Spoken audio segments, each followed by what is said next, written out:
xabsi ku yaala magaalada Muqdisho ayuu weli ku xiran yahay gudoomiyaha urur siyaasadeedka shacabka Cabdiraxmaan Suleymaan Jaamac oo booliiska Soomaaliyeed gaar ahaan saldhigga booliiska ee degmada Xabarweyne ee gobolka Banaadir ay xalay xireen.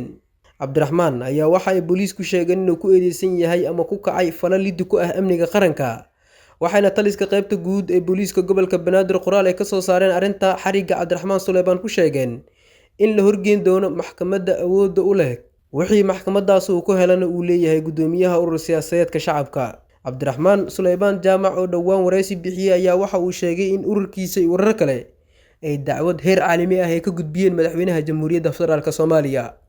Waxa uu sidoo kale ka hadlay arrimo kala duwan oo ku aadan dagaalka ka dhanka ah Al-Shabaab oo uu sheegay in aan loo marin hanaankii saxda ahaa. Eedeymo kala duwan ayuu u jeediyay wasiire ka tirsan xukuumadda Federaalka Soomaaliya, wuxuuna sheegay inay mudan yihiin in maxkamad la soo istaajiyo wasiiradaasi, balse ugu dambeyn isaga ay xabsiga dhigeen booliiska Soomaaliyeed gaar ahaan saldhigga booliiska degmada Xamarweyne oo ilaa iyo hadda uu ku jira. Qoraalka ka soo baxay booliiska gobolka Banaadir ayaa waxa uu qornaa sida tan: waxaa lagu wargelinayaa muwaadiniinta Soomaaliyeed inay ka fogaadaan dhiirigelinta kooxaha Al-Shabaab. Qof walba oo ku kaca fal lid ku ah ammaanka qarankana waxa uu wajihi doonaa hay'adaha cadaaladda, ayaa lagu yiri qoraal ka soo baxay taliska qaybta guud ee booliiska gobolka Banaadir.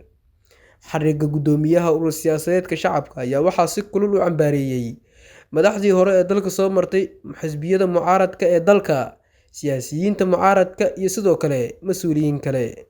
Dadka sida gaarka ah kaga hadlay waxaa ka mid ah xisbiga Wadajir oo uu hogaamiyo Cabdiraxmaan Cabdishakuur Warsame. Waxa uuna dalbaday xisbigiisa in si degdeg ah loo sii daayo gudoomiyaha urur siyaasadeedka shacabka. Madaxdii hore ee dalka soo martay uu ka mid yahay Shariif Sheekh Axmed, madaxweyne Maxamed Cabdullaahi Farmaajo, xildhibaano, mas'uuliyiin dowladeed iyo mas'uuliyiin kale ayaa si kulul u cambaareeyay xariga lagu geystay Muqdisho gudoomiyaha urur siyaasadeedka shacabka Cabdiraxmaan Suleymaan Jaamac.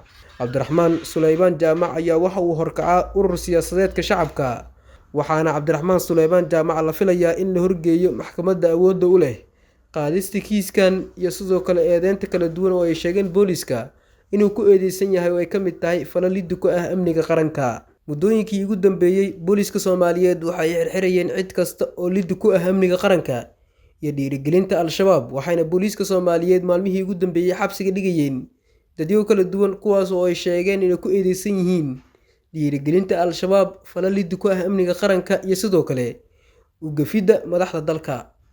Joolasha ka warbaahinta dalsan Muqdisho. Kani waa Premier Wallet.